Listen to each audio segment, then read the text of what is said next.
আজকের প্রথম খবরটা হলো কোচিং সেন্টার নিয়ন্ত্রণে নয়া আইন বললেন হিমন্ত। রাজ্যে কোচিং সেন্টারের অভাব নেই এখন, আনাচে কানাচে গড়ে উঠেছে কোচিং সেন্টার। আর কোচিং সেন্টারগুলোকে নিয়ন্ত্রণ করতেই নতুন আইন নিয়ে আসার কথা শোনালেন মুখ্যমন্ত্রী হিমন্ত বিশ্ব শর্মা। রবিবার মন্ত্রিসভার বৈঠকে কোচিং সেন্টারগুলোকে নিয়ন্ত্রণ করতে নতুন আইন নিয়ে আসার পাশাপাশি আরও বেশ কিছু গুরুত্বপূর্ণ সিদ্ধান্ত নেওয়া হয়েছে। এদিন মন্ত্রিসভার বৈঠক শেষে মুখ্যমন্ত্রী বলেন, রাজ্যে ছত্রাকের মতো গড়ে উঠেছে কোচিং সেন্টার, আর কোচিং সেন্টারগুলোকে একটি ব্যবস্থার আয়ত্তায় নিয়ে আসার সিদ্ধান্ত নেওয়া হয়েছে এবং চলতি বাজেট অধিবেশনে coaching institute control and regulation act নামে এক বিল বিধানসভায় নিয়ে আসা হবে। অর্থাৎ বিল পাস হওয়ার পর থেকে কিছুটা নিয়মনীতি মেনে যে চলতে হবে কোচিং সেন্টারগুলোকে, সেটা স্পষ্ট ভাষায় জানিয়ে দিয়েছেন মুখ্যমন্ত্রী। আজকের পরবর্তী খবরটি হলো অসম গৌরবে মনোনীত বদরপুরের নজরুল। অসম গৌরব পুরস্কার পাচ্ছেন দেশের সেরা মাছ উৎপাদনকারী বদরপুর আলেখারগুলের নজরুল হক। ছোটবেলায় পেটের তাগিদে তিনি ছোটখাটো ব্যবসা শুরু করেছিলেন।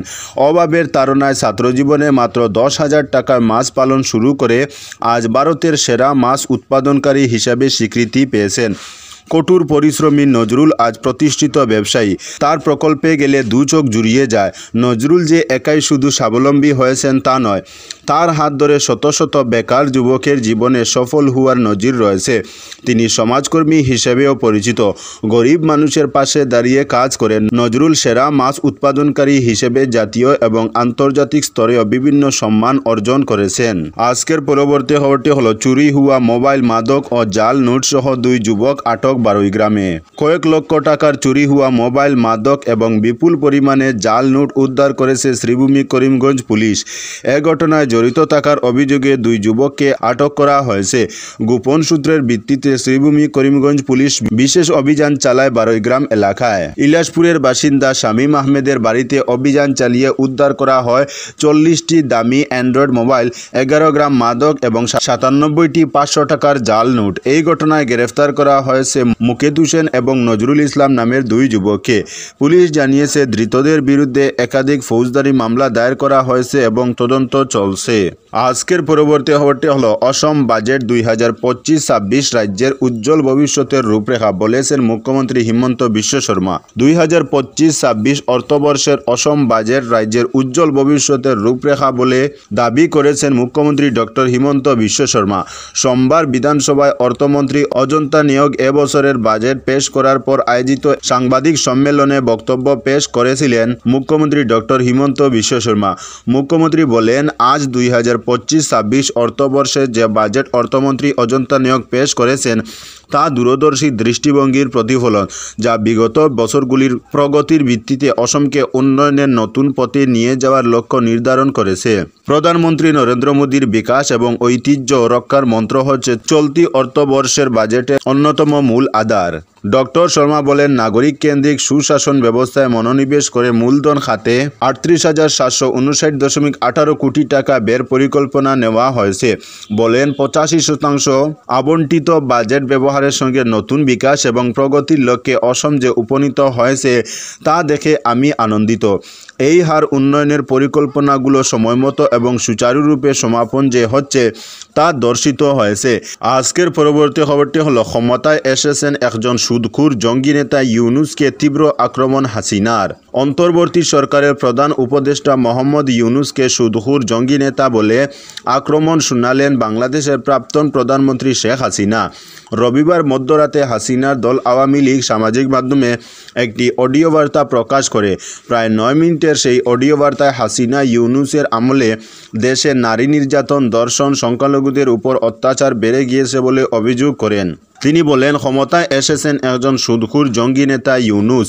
গত বৃহস্পতিবার বাংলাদেশের মাগুরায় 8 বছরের এক শিশুকন্যাকে ধর্ষণের অভিযোগ উঠে।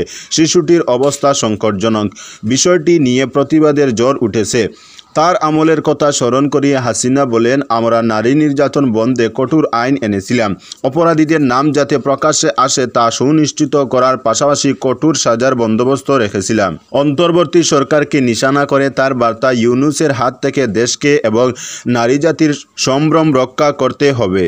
আজকের পরবর্তী খবরটি হলো, ভোটার তালিকা নিয়ে আলোচনা হওয়া উচিত বললেন রাহুল গান্ধী। ভোটার তালিকা নিয়ে সংসদে আলোচনা হওয়া উচিত, এমনটাই দাবি জানালেন লোকসভার বিরোধী দলনেতা রাহুল গান্ধী।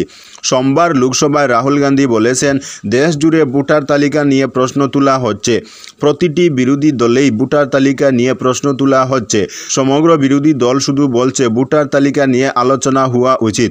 উল্লেখ্য, সোমবার থেকে শুরু হয়েছে সংসদের বাজেট অধিবেশনের দ্বিতীয় পর্যায়। কেন্দ্রীয় শিক্ষামন্ত্রী ধর্মেন্দ্র প্রধানের PM3 প্রকল্প নিয়ে মন্তব্যের প্রতিবাদে ডিএমকে এবং কংগ্রেস সাংসদের বিক্ষোভের জেরে লোকসভার অধিবেশন দুপুর পর্যন্ত মুলতবি করা হয়েছে।